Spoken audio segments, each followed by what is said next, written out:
তো পিকো সিটিএফের আরেকটি টাস্ক যেটার নাম হচ্ছে লগ ইন।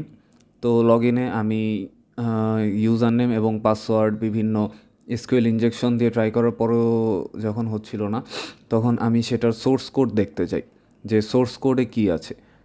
তো সোর্স কোডে যাওয়ার পরে সেখানে আমি দেখতে পাই যে এখানে স্ক্রিপ্টটা ইন্ডেক্স ডট জেএসএ কিছু একটা স্ক্রিপ্ট আছে সোর্স হিসেবে।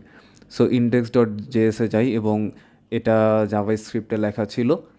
তো পরে আমি একটা লিঙ্ক থেকে এই জাভা স্ক্রিপ্টটাকে অ্যাকচুয়ালি মেইনলি কী বোঝাচ্ছে সেটা যাওয়ার জন্য আমরা জাভা স্ক্রিপ্ট ডিও ফাস্টার বা এরকম কিছু একটা নামের একটা ওয়েবসাইটে যাই এবং সেখানে গিয়ে এটা পেস্ট করার পরে আমার একটা আউটপুট চলে আসে। সো আউটপুট চলে আসার পরে এখানে দেখা যাচ্ছে যে আউটপুটে বেশ কিছু জিনিস আছে। তো উপরে জাভাস্ক্রিপ্টগুলো খুব ইউজুয়াল কমন থাকলেও একদম নিচের লাইনে সেখানে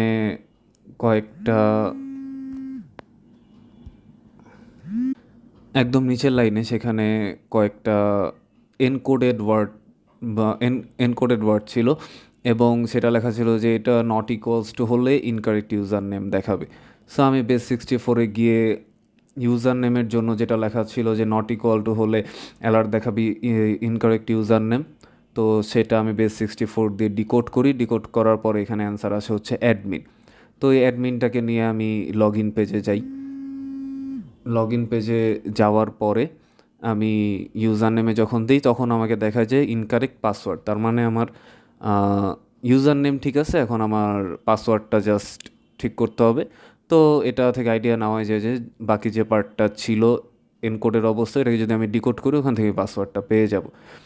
তো ওইটা নিয়ে আমি যখন বেস 64 ডিকোড করি তখন আমার পিকো সিটিএফ ফ্ল্যাগটা চলে আসে।